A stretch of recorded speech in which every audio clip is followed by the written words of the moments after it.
신약성경 빌보서 3장 1절 말씀부터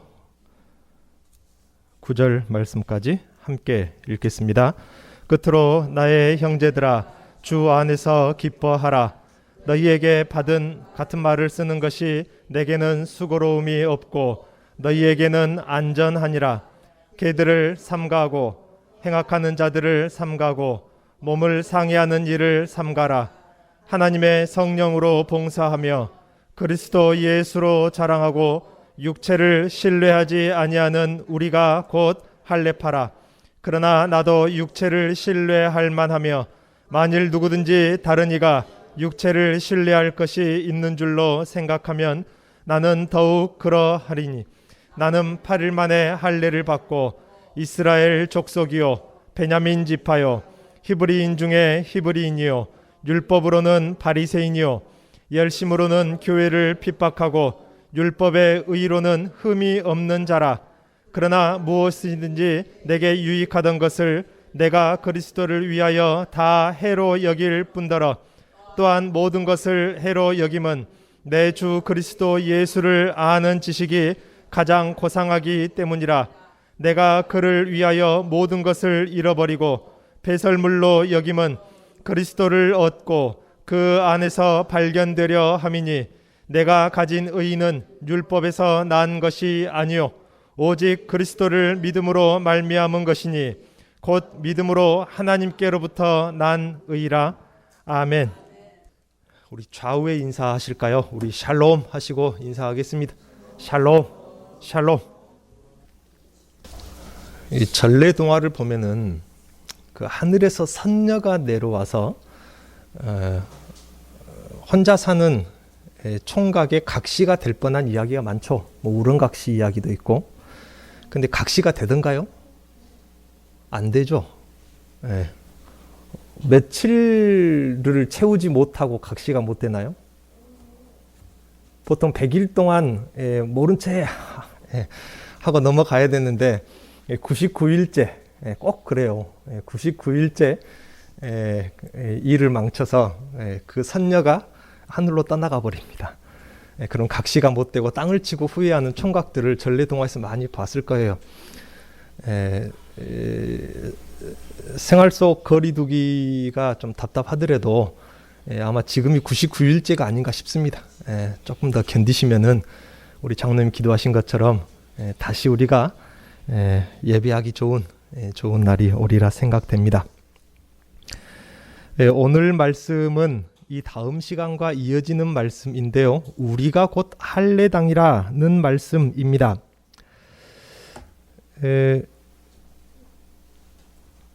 바울 사도는 빌립보서 앞에서 특별한 기쁨에 대해서 이미 이야기한 바가 있었습니다. 수많은 고난 끝에 감옥에 갇힌 바울 사도가 기쁨을 말할 수 있었던 것은 그가 참 생명을 아는 알면서 오는 기쁨을 소유하고 있었기 때문입니다. 그리고 오늘 본문 1절에서 다시 한 번 더 주 안에서 기뻐할 것을 이야기합니다. 기뻐해라. 빈말이 아니라 바울 사도가 특별히 이 빌립보 교회에게 말하는 기뻐하라는 이 기쁨이라는 말은 참 중요한 여러 가지 의미를 함축하고 있습니다. 그런데 오늘 본문에서는 조금 무거운 이야기가 나옵니다. 이 기쁨을 빼앗아가는 자들을 조심하라며 바울 사도는 아주 격한 표현으로 경고를 합니다. 이들은 바로 유대주의자들입니다. 율법주의자들. 이 바울은 이들을 가리켜서 개들이라 그렇게 말하며 그 개들을 조심하라 경고합니다. 보다 보니 성경에 개라고 말하는 사람들이 나왔는데요. 그래서 저는 개를 말할 것입니다. 가감없이 말할 것이니 혹이라도 귀에 거슬리더라도 여러분을 두고 하는 말이 아니니까 말씀을 끝까지 들어봐야 이 개들이 누구를 두고 하는 말인지를 알 수 있습니다. 오늘은 특별히 결론부터 말씀드리면은 율법주의자들에 대해서, 율법에 대해서 이야기를 할 텐데요. 세계 기독교 역사가 2000년 동안에 되어져 오면서 많은 이단들과 싸워왔습니다. 이단들과 싸우기 위해서 기독교라는 이 영역, 이 나라의 외벽을 세웠는데 그 세워진 외벽이 바로 교리입니다. 조직 신학으로 교리 신학으로 외벽을 세워서 이단과 맞서 싸웠는데요. 중요한 것은 그 외벽은 말 그대로 외벽입니다. 사람이 거주하는 집도 아니고 성도 아닙니다. 외벽일 뿐인데 그것으로 성경을 해석하려다 보니까 안 맞는 부분이 많아요. 그 중에 하나가 율법에 대한 부분인데 한국 교회에 들어올 때 보수 신학을 차지하고 있었던 그 율법에 대한 해석이 벌써 100년, 200년 전 한국 교회에 들어오는 것만 해도 100년, 200년 전인데 오늘날에도 똑같은 율법에 대한 개념으로 전혀 율법에 대한 해석이 발전되지도 않고 그대로 100년, 200년 전에 머물러 있다 보니까 한국 교회, 특히 한국 교회 같이 한국 사회 같이 아주 독특한 성장 환경, 발전 환경을 가진 이 나라나 이 환경에서는 이 율법에 대한 부분 때문에 신구약에 대한 간격도 이해가 되지 않고 그러다 보니까 기복주의라는 아주 심각한 어떻게 보면 한국 교회의 암과 같은 존재가 기복주의인데요. 이 기복주의에서 벗어나려고 해도 벗어나지가 않는 것입니다. 그 전에 성경에서 누구를 개로 말하는지 몇 가지 이야기를 먼저 나눌 텐데요. 누구를 개로 말하고 있습니까? 하나님이 그 심령에 없는 자들을 두고 성경은 개로 말합니다. 그 안에 하나님이 안 계시고 하나님 존전의식이 없기 때문입니다. 그래서 이 본문에 나오는 행악자가 될 수 있는 것입니다. 하나님이 그 심령에 계시지 아니하면 어떤 일이 벌어지나요? 하나님 존전의식이 없어지는 것입니다. 얼마 전에 예배를 드리고 외출을 하고 집에 들어가니까 아이들끼리 넷이서 작당 모이가 뭔지 아시죠? 해서 저희 아이들이 어지간하면은 저희들의 허락을 심지어 화장실 가는 것도 저희 허락을 받고 가더라고요. 근데 간식 하나를 빼먹자. 그리고 모르게 닫아놓자. 왜 그런 생각을 합니까? 엄마 아빠가 안 보고 있으니까. 이것이 존전의식이라는 것입니다. 하나님이 그 심령이 없으면은 하나님이 보고 계신다라는 의식이 없으면은 항상 언제든지 옳고 그름을 분별하지 못합니다. 아이들에게는 그냥 웃어 넘기고 뭐 그런 것은 굳이 부모의 허락을 안 맡아도 되니까 너희들이 알아서 먹든지 해라 그러고 웃고 말았습니다마는 존전의식이라는 것은 아주 단순합니다. 그럼에도 불구하고 하나님은 눈에 보이지 아니하시는 분이니 하나님이 그 심령이 없을 때에 행악자가 되기가 아주 쉽고 빠르다 그 말입니다. 이 창세기 4장의 가인의 제사처럼 악행에 대한 이끌림은 분명히 있습니다. 우리들도 성령을 받고 예수를 믿긴 합니다만은 성도이긴 합니다만은 끊임없이 우리는 악에 대한 이끌림을 받습니다. 그런데 창세기 4장 가인에게 하나님께서 하시는 말씀을 자세하게 귀담아 우리가 기억할 필요가 있는데요. 악에 대한 이끌림을 있을지라도 그 문 앞에 도사리고 있는 마음 문 앞에 도사리고 있는 죄를 다스리라고 합니다. 죄가 없게 하라는 말이 아니라 죄가 마음 문 앞에 도사리고 있어요. 항상 이끌립니다. 그러나 그것을 다스리라 그렇게 이야기를 합니다. 또한 하나님의 심령에 계시지 않고 존전의식이 없으면 진실한 신앙이 아닌 형식적인 신앙에 더 치중하게 됩니다. 그래서 기도를 해도 형식적으로 판단을 하고 헌금도 예배도 형식적으로 모든 것을 판단합니다. 그래서 내가 형식적으로 잘했으니까 잘했다. 예를 들면 예배를 드리는데 순서를 처음부터 끝까지 다 체크했다. 그러니까 오늘 예배를 드렸다. 성공. 그렇게 생각을 하게 된다. 그 말입니다. 또 다른 사람을 판단할 때도 그러한 외적인 것으로 형식적으로 다른 사람을 판단하고 행하게 됩니다. 이 마음이 들여지지 않는 이해들이죠. 마음속에 하나님이 아닌 자기 자신이 있습니다. 자신에게 영광과 자랑거리가 되느냐 안 되느냐가 모든 것의 기준이 되고 자신을 위해서 행하게 됩니다. 헌금을 해도 내가 드러날 수 있도록, 기도를 해도 내가 드러날 수 있도록, 모든 봉사와 예배와 신앙생활을 해도 내가 드러나기 위한 목적으로 신앙생활을 하는데 본능적으로 이끌리게 되어 있습니다. 그렇다 보니 언제든지 하나님이 아닌 자기 자신을 위한 기회만 되면은 자기 자존심에 공격을 받게 되면은 또는 자기에게 손해가 되면 오늘 본문의 말씀처럼 언제든지 개로 돌변하는 것입니다. 겉으로만 봤을 때는 얼마든지 훌륭한 크리스천이 될 수 있습니다. 교회에서만 봤을 때는 언제나 완벽한 크리스천일 수 있습니다. 그러나 그 심령에 하나님이 계시지 않고 존존의식이 없으면 온갖 더러운 생각과 욕심과 시기와 저주를 품게 되는 것입니다. 겉으로는 아닐지라도 속으로 더러운 것을 품는다고 했습니다. 사람 보는 앞에서만 크리스천다운 행위를 하고 말로만 선한 말을 하면 죄책감을 못 느끼는 경우이죠. 어떤 국회의원을 보니까 교회 집사님인가 권사님인가 그러시더라고요. 그래서 확인을 해보니까 그 교회 목사님이 이분은 우리 교회 집사님입니다 라고 그렇게 목사님이 확인까지 해줬는데, 또 얼마 안 가서 방송에 대고는 내가 일주일에 한 번씩 그 절에 가서 하는 게 뭐죠? 불공을 드린다. 난 덕실한 그렇게 이야기하는 것입니다. 그 사람 심령에 나는 불교 신자다라고 말하는 고백인데 어떻게 하나님이 계실 수 있겠는? 여러분, 그 상상이 되십니까? 그것은 마음속에 하나님이 안 계시고 누가 있는 것입니까? 자기 자신이 있는 거예요. 그래서 자기 자신의 유익을 위해서는 언제든지 그렇게 하나님이 안 계신다라고 그렇게 말을 할 수가 있는 것입니다. 겉으로는 아닐지라도 속으로는 더러운 것을 품는다고 했습니다. 말로는 선한 말을 하면서 죄책감을 못 느끼는 경우인 것입니다. 사람이 보지 않으면 악한 일을 해도 속으로 바로 앞에 사람을 저주하여도 마음속으로 그렇게 생각하고 그런 마음을 품어도 죄책감을 못 느끼게 된다, 그 말입니다.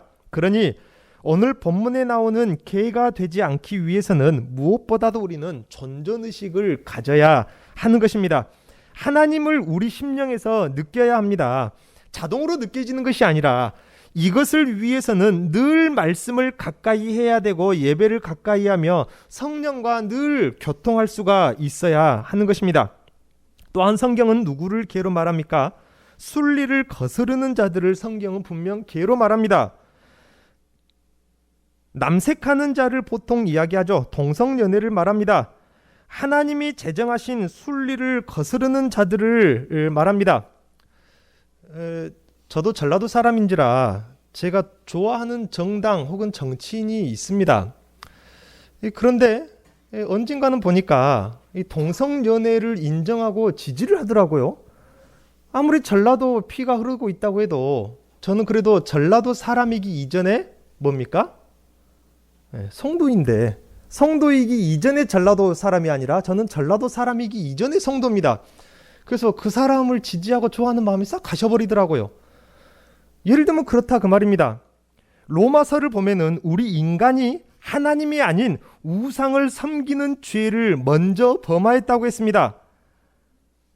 누가 순리를 먼저 깨뜨린 것입니까? 사람이 먼저 순리를 깨뜨린 것입니다. 그러니까 하나님 밖에 있는, 하나님 밖에 거하는 인간들을 그대로 내버려 둬버리니까 결국 인간은 순리를 잃어버리고 남자가 남자를 향하여 여자가 여자를 향하여 음욕이 불릴 듯하게 되었다라고 말합니다. 그래서 쭉 나열하면서 이들은 모두 죽음에 해당된다, 사형에 해당된다라고 로마서는 말씀하고 있는데요.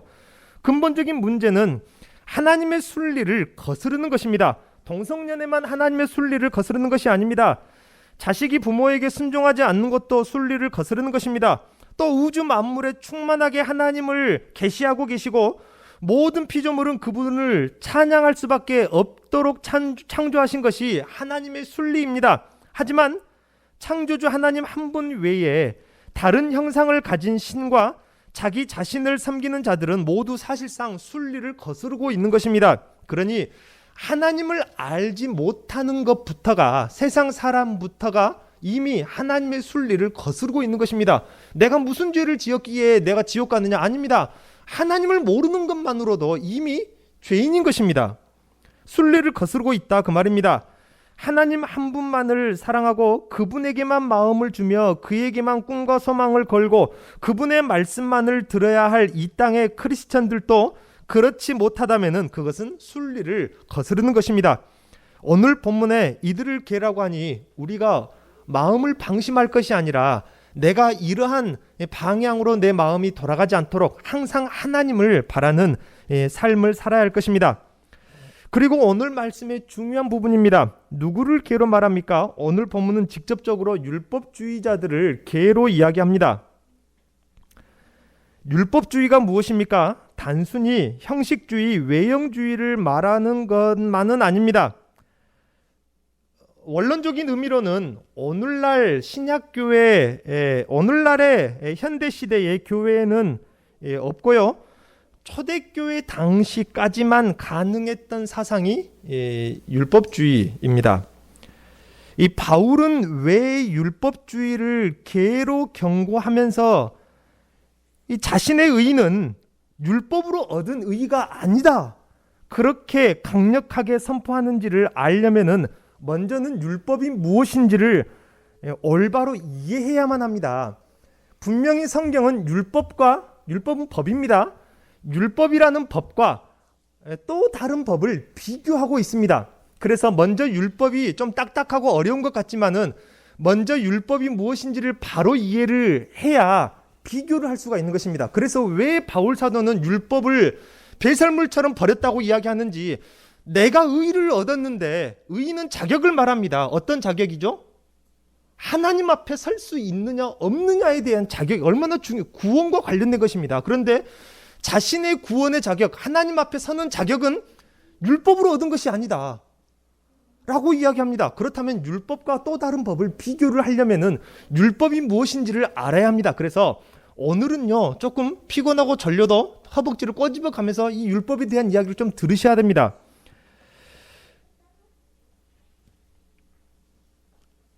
특히나 한국 교회의 보수 신학의 뼈대를 이루고 있는 조직 신학이 적어도 100년에서 수백 년 전에 옛날 신학에 머물러 있다 보니까 율법에 대해서 발전되지 않고 많이 오해되고 왜곡되는 부분들이 있습니다. 그런 부분들을 땜빵하듯이 조직 신학을 성장시켜 가다 보니까 율법이 어려워지고 또 다른 성경에 가서는 해석이 안 되는 부분들이 참 많아져 버린 것입니다. 율법은 성경에서 나왔습니다. 100%가 성경에서 나왔습니다.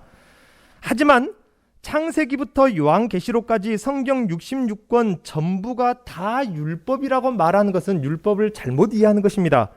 100%가 성경에서 나왔지만 성경 전체 66권이 다 율법이다, 그것은 율법에 대한 개념을 달리 올바로 이해하지 못한 것이라 그 말입니다. 모세오경, 즉 창세기, 출애굽기, 레위기, 민수기, 신명기에서 하나님의 명령형으로 된 것, 이것은 해라, 하지 말아라, 이렇게 명령형으로 하나님께서 명령하신 것들만 출연했습니다. 그것을 모두 모아보니까 613개의 구절인데요, 엄밀하게 말하면 이 613개의 구절만을 가리켜서 율법이라고 하는 것이지 성경 66권 전체를 가리키는 것은 아니다, 그 말입니다.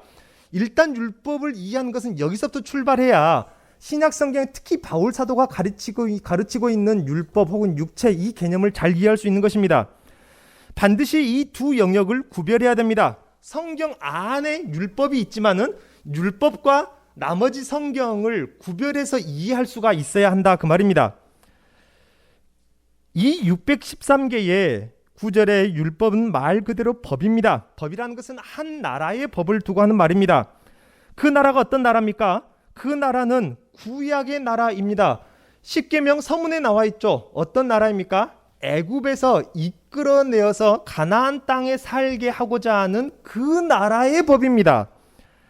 아브라함의 나라, 모세의 나라입니다. 그래서 신약의 예수님께서는 모세는 너희들에게 이렇게 말했으나 모세의 법과 모세의 나라와 신약의 나라 백성들을 비교해서 이야기합니다.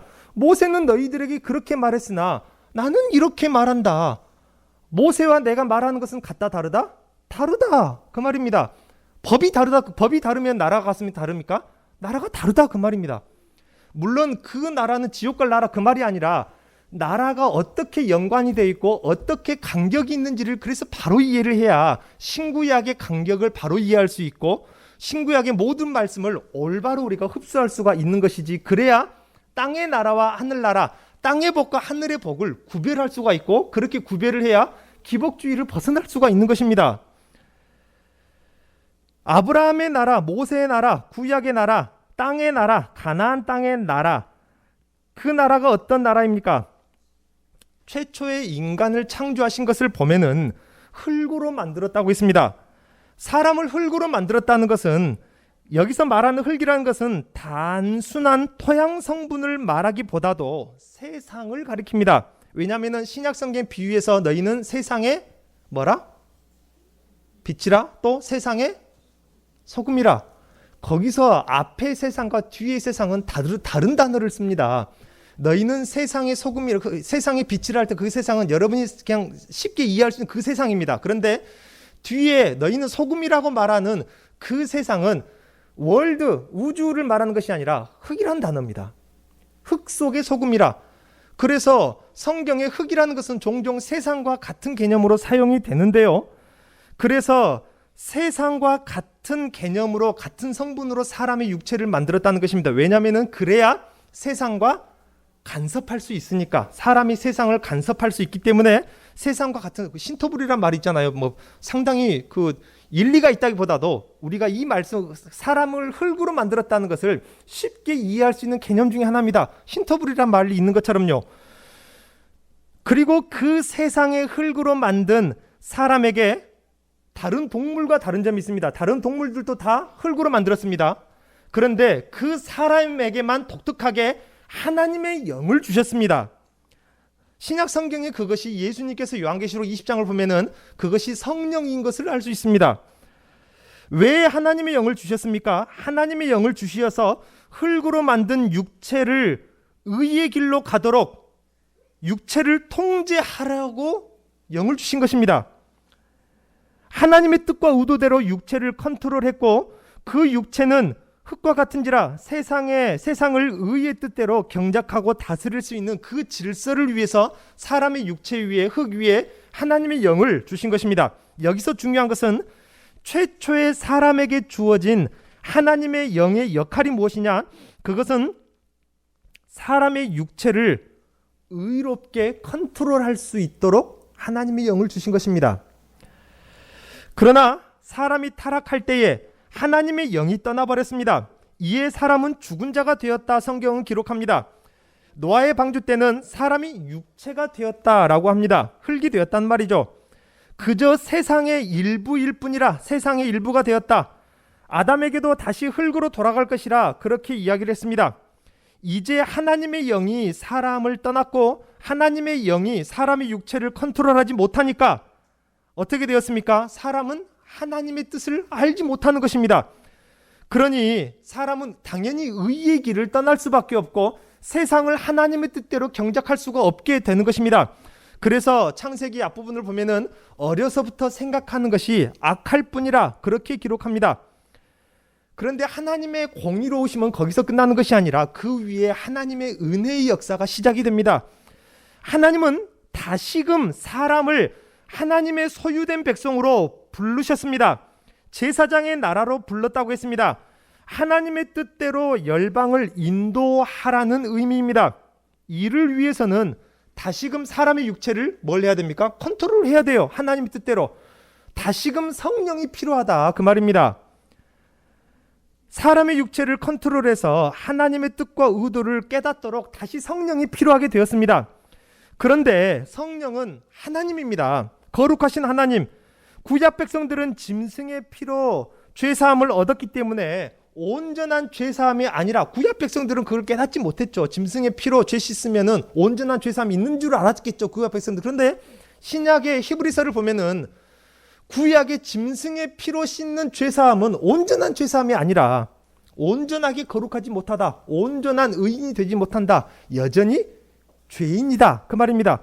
그러니 여전히 죄인인, 온전한 죄사함이 없는 그 사람의 육체 위에 성령이 임할 수 있습니까? 성령이 임할 수가 없는 것입니다.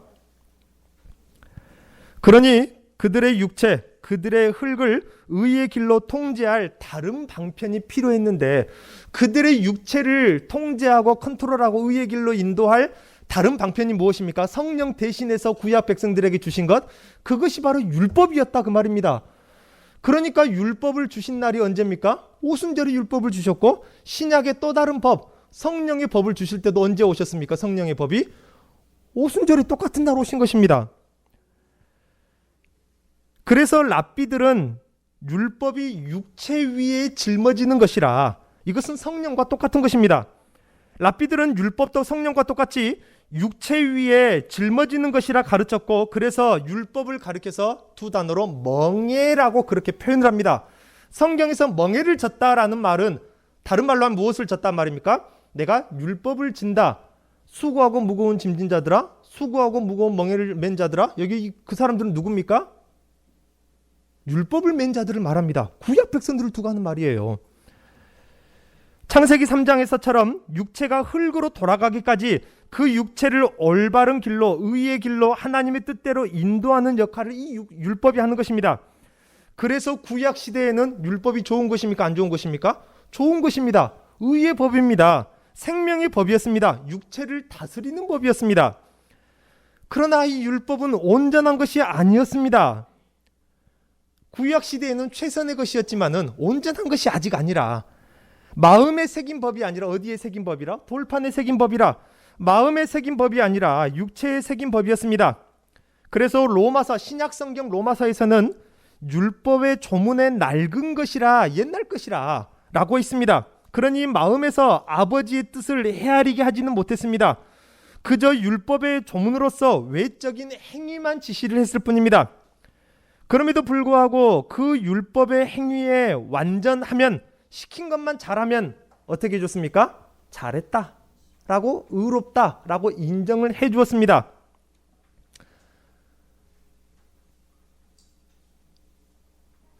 양치질을 하기 싫어하는 아이들이 있어요.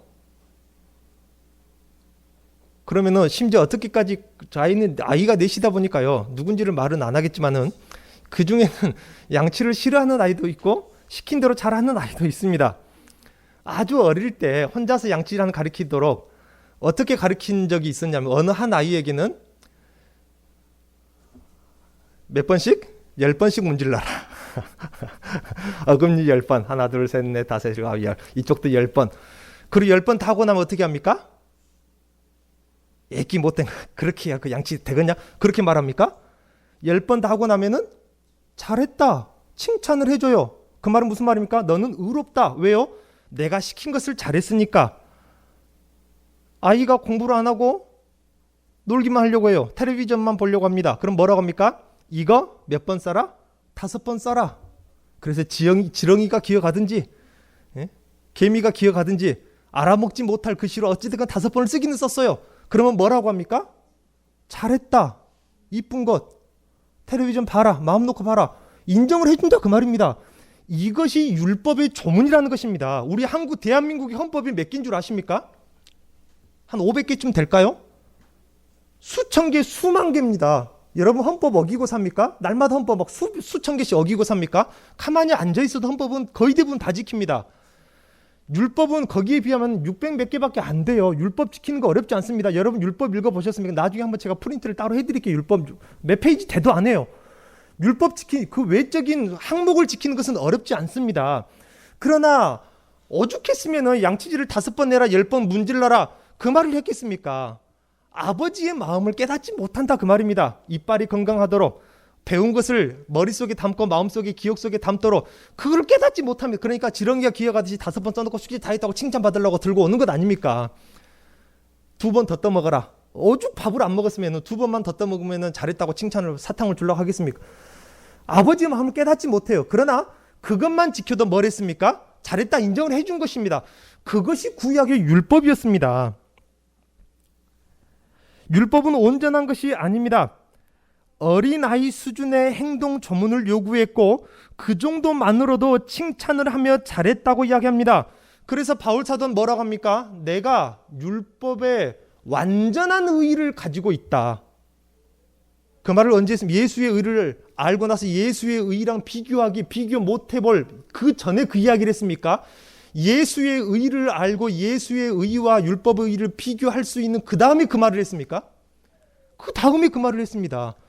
바울은 예수의 의를 알고 난 다음에도 내가 예수의 의랑 비교해 보니까 나의 율법의 의는 완전하지 못했구나. 하나님의 마음을 깨닫지 못했구나. 난 율법의 의가 불완전하다. 그렇게 말하지 않고 예수의 의를 알고 난 다음에도 뭐라고 말했습니까? 내가 율법의 의에 완전한 의를 가지고 있다라고 이야기합니다. 율법에 완전한 자들이 많았습니다. 조직신학에서는 이 율법을 너무 지키기 힘드니까 예수님이 대신 지켜주신 것이라고 하는데요. 이것은 잘못된 이해인 것입니다. 율법에 완전한 자들이 많았습니다. 바리새인들, 그중에 특히 바울 사도는 자신이 율법에 완전했습니다. 그러다 보니까 이 율법의 의로는 아버지를 온전한 아버지의 아들이라, 아버지의 마음을 헤아리는 참된 아들이라 칭함을 줄 수 없었던 것입니다. 그 정도로 잘했다 인정을 해주는 것뿐이지 아버지의 참된 아들, 건강하고 지혜롭기를 바라는 아버지의 참된 자녀가 되지 못한 것입니다. 또한 율법은 혈통 위에 주어졌다는 것이 아주 중요합니다. 그래서 율법은 유대인들만의 것이었습니다. 율법의 조항 중에 이방인들은 몰아내라라는 것이 율법의 명령에 있습니다. 아브라함의 혈통이 아닌 이방인들은 어디에 못 들어오게 해라? 성전에 못 들어오게 해라. 마당도 못 밟게 해라. 그것이 율법의 명령입니다. 율법은 이방인들의 것이 아니라 유대인들만의 것이었습니다. 만약에 이 율법을 예수님이 대신 지켰다고 해보십시오. 그래서 율법을 이루셨어요. 물론 율법을 이루셨습니다. 율법을 완성하시고 율법이 가고자 하는 방향 끝에까지 가게 하신 것이지, 이 율법을 대신 지키러 오신 예수님을 믿으면은 우리 같은 이방인은 그 예수님 믿고 구원 받습니까? 못 받습니까? 이건 생각해 봐야 될 문제입니다. 율법을 대신 지키러 오셨다? 율법에 무슨 명령이 있습니까? 우리 같은 이방인들은 성전 들어오지 못하게 해라. 그것이 율법의 명령인데 그 율법을 대신 지키러 오신 예수님을 믿는다면은 우리 같은 이방인들의 구원은 문제가 생겨버린다 그 말입니다. 또한 이 율법의 의로는 성전에 계신 구약의 옛성전 말입니다. 건물로 있을 때 그 성전에 계신 하나님과 관계하기에는 충분한 것이었습니다. 온전한 것이었습니다. 이 말은 유대인들이 성전을 통해서 하나님과 관계하는 정도로는 충분한 의의를 주는 법이 율법이었다 그 말입니다. 성전을 통해서 하나님과 관계하는 정도는 어느 정도 수준이었습니까? 다른 나라, 열방들, 이방 나라들보다 하나님을 가장 가까이 만날 수 있는 것이 유일한 예루살렘의 성전이었습니다. 가나안 땅 아브라함의 기업을 누리게 하는 유일한 관계임이 은혜입니다. 그러나 하나님을 대면하여 볼 수 있는 성전은 아니었습니다. 그 성전으로 하나님을 관계하는 것은 휘장으로 가리워야만 관계할 수 있는 것이 성전의 관계입니다. 분명한 간격이 있습니다.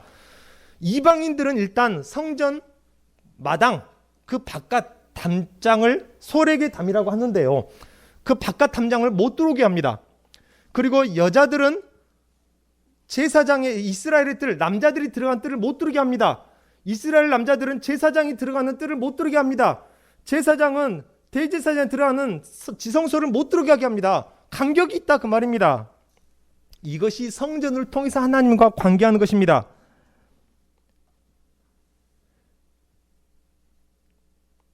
가나안 땅의 생명과 복을 누리게는 했지만 영생하는 하늘의 생명과 하늘의 영화로운 영적인 복, 본질적인 복을 말합니다. 그 복을 누리게 할 수는 없었습니다. 그래서 예수님께서도 요한복음 5장입니까 6장입니까? 오병이어 사건에서 오병이어를 만들어 먹이자 그 다음날 허다한 물이, 말 그대로 셀 수 없는 사람들이 왔어요. 그들에게 뭐라고 합니까? 내가 너희들 또 오병이어 만들어서 또 배부르게 먹일란다 그랬습니까? 너희들의 조상은 하늘에서 내리는 만나를 먹고도 죽었다라고 이야기합니다. 구약 백성들의 은혜는 먹고도 죽을 수밖에 없는 그 정도의 한계가 있는 은혜였습니다. 그런데 예수님이 주시고자 하시는 은혜 무엇입니까? 요한복음 2장에서 새 성전을 짓겠다 말씀하시고 요한복음 6장에서 오병이어 사건에서 내가 너희들에게 주는 양식은 옛 것과 같지 않아서 먹고도 죽지 않고 이것을 먹으면 영원히 살 것이다. 예수님이 주시고자 하신 것은 옛 성전의 관계가 아니라 새 성전의 관계, 하나님을 대면하여 볼 수 있는 성전이 아니었고 휘장으로 가리었고 분명한 간격이 있었습니다. 육체의 행위를 다스려 육체적인 복만을 누리게 했지 영적인 복과 영적인 삶을 누리게 하지는 못했습니다. 마음을 다스리지 못하니까 그렇죠. 이것이 성전이었고 성전을 통한 하나님과의 관계이며 그 관계로 인한 누림의 한계였습니다. 율법이 주는 의의라는 것은 이 정도를 누리고 관계할 수 있게 하는 의의를 줄 수 있었습니다. 구약시대 당시에는 세상에는 없었던 최선의 관계였고 간격이었으니 하나님을 가리우고라도 그 정도 가까이 갈 수 있는 법이 또 있었습니까? 없었습니다. 그러니까 구약 시대에는 그것이 최선의 법이었고 의였고 생명이었습니다. 그러나 예수님께서는 이 땅에 오시며 옛 성전을 허물어라. 그리고 뭐라고 말씀하십니까? 내가 새 성전을 짓겠다라고 이야기합니다. 옛 성전과는 완전히 다른 더 나은 관계를 이어셨다는 것입니다.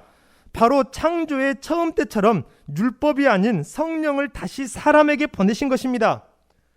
그래서 우리는 옛 율법, 구약의 율법과 신약의 새 법, 구약의 성전과 예수님이 세우셨다는 신약의 성전을 구약의 가나안 땅의 하나님의 나라와 하늘의 하나님의 나라를 비교해 볼 수 있어야 한다 그 말입니다. 이것을 비교를 확실하게 못하면은 기복주의에서 아무리 벗어나라고 해도 벗어날 수가 없는 거예요. 요한복음의 주제는 무엇입니까? 성령을 주시려는 것입니다. 새 성전, 성령을 말합니다. 모세와는 다르다면서 은혜의 새 법을 선포하십니다. 로마서 8장에서는 이 법을 율법과 대조를 하면서 말씀하시기를 성령의 법이요 돌판이 아닌 마음에 새겼다고 했습니다. 아버지의 뜻을 온전히 헤아리게 하시는 법이라 참된 아들이 되게 하신다고 했습니다. 옛 성전의 율법은 하나님이 거하신 곳에 들어오지 못하게 오히려 명령을 하고 있습니다. 율법의 조문 중에, 율법의 명령 중에 이 안에 들어오지 말아라. 이 안에 들어오면 어떻게 하겠다? 죽이겠다. 이것이 율법입니다. 아버지 앞에 못 들어갔는데, 아버지를 대면하여 못 보는데 그것이 참된 아들이라 할 수 있겠습니까? 지성소에 들어가면 죽는데, 성소에만 들어가도 죽는데 그것을 아버지 아들이라 하겠습니까? 신랑의 얼굴을 못 보는데 신부라 하겠습니까? 아니다 그 말입니다. 구약의 성전, 구약의 율법은 아버지의 얼굴, 신랑의 얼굴을 대면하여 볼 수 없으니까 온전한 것이 아니라, 그러니까 요한복음 2장에 무슨 사건이 나옵니까? 혼인식이 완성되지 못한, 포도주가 떨어져서 혼례식이 완성되지 못한 사건이, 그걸 누가 완성시키십니까? 예수님이 완성시키십니다. 참된 신부로 만드셨다 그 말입니다. 그리고 그 2장, 똑같은 2장 뒤에 뭐가 나옵니까? 성전을 다시 짓겠다. 똑같은 사건입니다. 포도주를 만드신 사건, 그래서 혼례식을 완성시킨 사건과 새 성전을 짓겠다는 사건이 그래서 2장 안에 나오는 것입니다. 똑같은 사건이라 그 말입니다. 그래서 종이 아닌 아들로서 관계하게 만드는 법이 새 법입니다. 이제는 성전처럼 가리운 것이 아니라 그분과 온전히 하나로 있게 하고 가리우지 않고 대면하여 만나게 하는 법이 신약의 새 법입니다. 그렇기 때문에 이 법은 하나님과 간격이 존재하지 않는 법입니다. 아예 우리 안에 임재 들어와 버리십니다. 이 안으로. 성령의 법, 아들 예수의 영이 직접 우리 안에 임재해 오시는 법입니다. 땅의 성소가 아니라 하늘 성소를 들어가게 하는, 즉 하나님과 동거하게 하는 법이 신약의 새 법이라 그 말입니다. 율법의 조항으로가 아니라 성령께서 직접 사람의 육체를 다스리는 법입니다. 그래서 성령이 직접 영적인 삶의 의미를 깨우치는 법입니다. 행위로만, 껍데기로만 하나님의 도를 따르는 구약의 백성들과 같지 않게 마음으로 하나님을 깨닫는 것이 신약의 성령의 법을 받는 신약교회 성도들입니다. 이 법은 육체에 있지 않아서 아브라함의 혈통이 아닌 우리 같은 이방인들도 받을 수 있는 법입니다. 우리 같은 이방인들도 이 성령의 법을 지키면은 의를 얻을 수 있습니다. 그래서 바울 사도는 율법의 의를 얻은 것이 아니라 내가 예수를 믿는 믿음 안에서 얻는 의를 얻었다. 다른 의다 라고 이야기하는 것입니다. 그래서 우리들도 영생하는 생명과 하늘나라를 우리 같은 이방인들도 받게 하는 법이 바로 이 신약의 새 법이라, 이것을 신약은 성령이라 바울 사도는 이야기합니다. 바울이 빌립보 교회 가르친 것이 바로 이것입니다. 율법이 아니라 예수 안에서 성령으로 말미암아 너희들은 의를 얻었다, 자격을 얻었다 그 말입니다. 이 자격은 땅에서 장수하는 정도가 아니라 영생하는 생명을 얻는 자격입니다. 그러니 율법을 다 지켰을 때 얻는 의하고 예수 안에서 성령으로 얻는 이 의라는 것이 완전히 차원이 다른 것입니다. 물론 관련이고 연장선상에 있고 어느 정도 관계적으로 의미가 있는 두 가지 의이긴 합니다만은 차원이 다르다 그 말입니다. 비교가 불가능한 정도다 그 말입니다. 그래서 바울 사도는 오늘 본문에 고백합니다. 나도 이전에는 율법의 의를 소유하였으나 이제는 모두 배설물처럼 버렸다. 이제는 율법으로 얻은 의가 아니라 예수 안에서 주어지는 새 의를 가졌다라고 이야기합니다. 빌립보 교회 성도들을 가르친 가르침의 내용이 바로 이것입니다. 예수께서 이 땅에 오신 목적이 바로 이것입니다. 예수님이 십자가를 지시고 죽으신 목적이 이것입니다. 성령 하나님의 임재가 가능하도록 완벽한 죄사함을 주시려는 것이 예수님의 사역의 목적이고 바울의 가르침의 목적입니다. 그래서 바울은 로마서에서 육체의 생각, 즉 율법을 가르쳐서 사망의 법이라, 물론 구약시대 당시 사망의 법이 아니라 생명의 법이었죠. 그러나 비교를 해놓고 보니까 지성소에 들어갑니다. 장수가 아니라 영생하게 하는 법입니다. 그것을 알고 나서 구약의 옛 율법을 보니까 장수하게 못하는, 지성소에 들어오면 죽이는 그 법을 뭐라고 표현한 것입니까? 사망의 법이라. 그래서 그렇게 이야기를 하는 거예요. 생명을 주지 못하는 법이라 그 말입니다. 성령의 법을 생명의 법이라 말하는 이유가 바로 그것입니다. 우리는 지금 옛 땅에 하나님의 나라에 있을 때 그 나라의 법, 율법과 그리고 그 의, 그리고 새 하늘 나라 예수가 주시는 의와 성령의 법을 두 가지를 비교해 보았습니다. 여러분 어떠십니까? 그럼에도 불구하고 초대교회 안에서는 또다시 그 율법으로 돌아가려고 하는, 또 육체의 행위로 옛 성전으로 짐승의 피 흘림의 제사함으로 돌아가려고 하고 또 그것을 가르치는 사람들이 초대교회 안에 있었습니다. 오늘 본문에 나오는 교회 안의 율법주의자들이 바로 그 사람들입니다. 바울이 한탄이 나오겠습니까? 안 나오겠습니까? 예수님은 율법이 막아놓았던, 못 들어가게 명령했던, 들어오면 죽인다고 했던 휘장 안으로 들어가게 했습니다. 우리가 아침에 예배에 들어올 때 찬양했잖아요. 여호와 유월절 찬양 있지 않습니까? 그 찬양처럼요. 율법주의자들의 율법은 다시금 지성소 밖으로, 휘장 밖으로 돌아가야 한다는 것과 똑같습니다. 예수님의 피 흘리심으로 온전한 제사함, 퍼펙트한 완벽한 거룩함이 왔습니다. 그러니까 하나님이 이 안에 들어오시는 것이죠. 그래서 아버지로서의 하나님을 온전히 대면하여 보게 만들어 놓았는데, 이들 율법주의자들, 그들은 율법대로 다시 누구의 피로? 짐승의 피의 히브리서에서 아주 분명하게 말해주고 있잖아요. 짐승의 피 흘림의 제사로 돌아가야 한다. 그들은 그렇게 가르치고 있습니다. 짐승의 피 흘림으로는 다시 휘장으로 가려야 돼요. 하나님 못 봅니다. 그래서 하나님을 대면하여 볼 수 없고 아들이 아니라 다시금 종의 자리로 돌아가야 한다는 그 주장이 율법주의자들의 주장입니다. 로마서에서 말하는 것처럼 이전의 율법 아래에서는 정죄함이 있었습니다. 100원짜리 한 장만 훔쳐도 죄인입니다. 사형 선고를 받아요. 왜요? 종이니까. 그러나 제 아들이 제 주머니에서 100만 원, 1000만 원 제 생명을 훔쳐가도 저는 이 아이들 사형 선고들을 못합니다. 물론 매는 때리고 가르치는 분 있겠죠. 정죄함이 없다 그 말입니다. 율법주의자들의 지금 주장은 다시 휘장 밖으로, 짐승의 피 흘림으로, 옛 성전으로 하나님을 가리고 보지 못하는 것으로 거기로 돌아간다 그 말입니다. 그래서 바울은 그들을 가리켜서 휘장과 지성소를 여신 예수의 십자가를 무효화시키는 자들이라 그렇게 말하고 있는 것입니다. 바울이 한탄이 나올 수밖에 없는 것입니다. 예수께서 자기의 목숨을 버려서 어디를 열어놓았는데 율법주의자들은 거기를 다시 닫아버리는 것입니다. 우리 같은 이방인들 구원 못 받게 다시 막아버리는 것이라 그 말입니다. 초대교회뿐만 아니라 오늘날에도 예수의 의가 오기 전인 구약시대에는 당시로선 최선의 것이고 선한 것이었으나 이미 더 나은 예수의 의가 왔는데도 불구하고 이 율법을 잘 해석하지 못해서 그 율법을 오늘날 교회 안에서도 선한 것이라, 오늘날 교회 안에서도 지켜야 하는 것이라 말하는 사람들이, 아직도 그렇게 가르치는 사람들이 교회 안에 있습니다. 율법은 성경에서 나왔지만 성경과 율법은 다른 것입니다.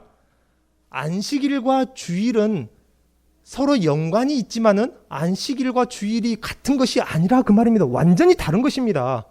우리는 안식일법 지켜가지고는 구원 못 받습니다. 안식일은 7일에 한 번이고 온전한 것이 아니었지만 주일은 완벽한 것입니다. 성전과 교회는 연관이 있지만은 완전히 다른 것입니다. 바울은 오히려 이제는 죄와 사망으로 인도하는 법이라고 했는데도 말입니다. 그런데도 오늘날 그것을 교회 안에서 우리가 율법을 지켜야 된다라고 가르쳐요. 그러한 육체의 생각을 선한 것이라 축복이라 말하는 자들이 아직도 오늘날 한국교회 안에 있습니다. 바울은 도리어 사망의 생각이라고 가르쳤는데 말입니다. 바울은 그들을 개라고 불렀는데 우리는 뭐라고 불러야 될까요?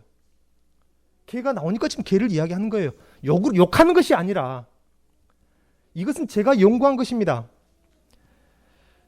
제가 목회자가 되려고 했던 것은 이러한 새로운 이 교회, 신약교회의 방향 때문이에요.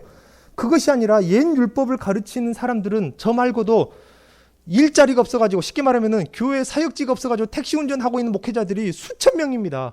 그 사람들을 가르치면 되죠. 근데 굳이 제가, 혀가 짧은 제가 굳이 이것을 가르치려고 목회자가 되는 이유가 무엇이겠습니까? 성경에 기록된 율법이 무엇인지, 또 성전이 무엇인지, 성령의 법과 신약교회가 무엇인지 구별하지 못하면 이런 상황이 되는 것입니다. 구약의 율법을 지키면 구약의 나라를 누립니다. 구약의 나라는 하늘에 있습니까? 땅에 있습니까? 땅에 있습니다. 그 법을 지키면 혜택을 이야기합니다. 우리가 세금을 내면 의료보험 혜택을 누리는 것처럼 미국에서 코로나 치료를 받으면요, 수천만 원 듭니다. 우린 얼마나 듭니까? 우리는 얼마 들지도 않아요. 우리가 우리나라 대한민국 세금을 내면은 혜택을 누리는 것입니다. 구약의 법을 지키면 구약의 나라를 누려요. 그 나라는 땅에 있으니까 땅의 것으로 혜택을 말하는 것입니다. 그러니까 밭의 소출이 풍성하고 외양간에 송아지가 있는 것으로 말하는 거예요. 야베스의 기도처럼. 그러나 신약교회로 오십시오. 신약교회는 땅의 복으로 말하지 않습니다. 하늘의 복으로 말하는 것입니다. 그러니까 이 율법을 바로 이해하지 못하면은, 신약과 구약을 바로 이해하지 못하면은 기복주의에서 벗어날 수가 없는 거예요. 신령한 하늘의 복에 더 나은 것을 깨닫지 못하는 것이라 그 말입니다. 누이 좋고 매부 좋고 마당 쓸고 돈도 죽고가 아닙니다. 신약 성경은 완전히 둘을 구분하고 있습니다. 성령의 생각이 무엇인지, 육체의 생각이 무엇인지, 영지주의가 무엇인지 구별하지 못하면은 발전하지 못하는 것입니다. 초신자들이 들어온다면은 앞으로 한국의 미래의 교회 성도가 될 이들을 이 법으로 가르치지 못하면은 기복주의를 벗어날 수 없는 것입니다. 그래서 새로운 가르침을 가르쳐야 하는 것입니다. 구약의 나라, 성전시대, 율법시대를 끝내기 위해서, 초월하기, 넘어서기 위해서, 더 나아지게 발전하기 위해서 십자가에 위해서 자기 몸을 찢으심으로 예수께서 세우신 신약교회의 도가 어떻게 바로 설 수 있을까요? 세상과는 어떻게 구별되는 하늘에 속한 교회를 세울 것인가요? 오늘날 한국교회를 보십시오. 그렇게 축복했는데 지금 어떻게 되었습니까?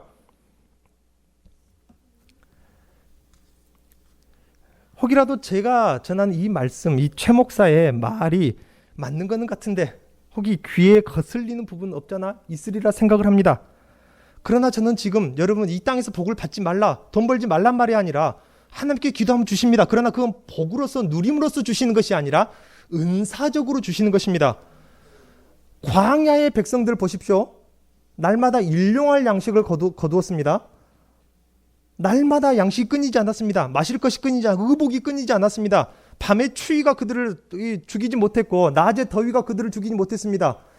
그들이 광야를 누리라고 주시는 것이 아니라 광야를 통과하라고 주신 것입니다. 은사적으로 주신 것이다. 사역적으로 주신 것이라 그 말입니다. 구약 가나안 땅에 들어갔을 때 일용할 양식만 너희들 먹고 살아라 그렇게 가르쳤고 그렇게 기도했습니까? 아닙니다. 가나안 땅에 하나님의 나라에 들어갔을 때 그들의 기도가 달라졌어요. 그런데 예수님이 오시고 나서 다시 새로운 기도를 가르치셨는데 우리가 어떤 기도를 가르치셨습니까? 우리들에게 이 땅을 누리고 부자 되고 창고에 가득 채워서 살아라 그렇게 기도를 가르치시지 않고 일용할 양식을 구할 것을 가르치셨습니다. 우리는 또다시 광야를 통과하는 사람들입니다. 우리에게 필요한 것은 무엇입니까?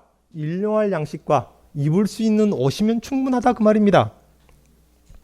저는 지금 참된 복을 말하고 있고 참된 자유를 말하고 있습니다. 오늘 말씀을 맺습니다. 저도 세상의 축복 소리, 귀에 달콤한 소리, 듣고 싶은 소리만 했다면 저도 인기를 누리는 목사가 됐겠죠. 그렇지 않겠습니까? 서로 데려가려고 했을 것입니다. 하지만 그런 소리는 굳이 제가 안 해도 텔레비전만 켜면은 여기저기서 축복하는 소리는 얼마든지 들을 수 있습니다. 거기서 들으십시오. 오늘 혹 제가 전하는 이 율법에 대한 교리가 틀려서 저를 이곳에서 내쫓아 보낸다고 해도 저는 쫓겨나갈 마음을 하고 지금 설교를 하는 것입니다. 이 교리는 제가 연구한 것이고 어디에서나 설교를 할 때에 이 율법에 대해서 이렇게 가르칠 때는 제가 사역지를 내려놓을 마음을 하고 전하는 것입니다. 그렇다고 여러분을 원망할 것도 아니고 실제로 이것이 틀렸다고 말하는 장로님을 만난 적도 있습니다. 오늘 설교하고 내일 쫓겨날 수도 있겠다는 마음으로 성경이 말하는 들어야만 하는 아픈 소리 또 당연한 소리를 설교하는 사람이 있으니 이 설교들도 저 있을 때나 듣지 언제 듣겠습니까? 그렇지 않겠습니까? 예. 축복하는 소리 물론 저도 하고 싶어요. 저도 아이들 보니까 처음에는 이 아이들 가난해도 좋고 병들어도 좋으니까 하나님 믿게 해달라고 기도했다가 요즘에 또 기도가 달라져요. 아버지의 마음이 되고 보니까 아플 때는 나았으면 좋겠더라고요. 그래서 하나님도 여러분 안 아팠으면 좋겠고 가난하지 않았으면 좋겠다. 하나님 마음도 똑같겠군. 그래서 여러분 우리 교회를 위해서나 제 자식을 위해서나 다른 성도들을 위해서도 가난하지 않기를, 병 걸리지 않기를 그것을 위해서 기도합니다. 그러나 저는 지금 본질적인 것을 말하고 있다 그 말입니다.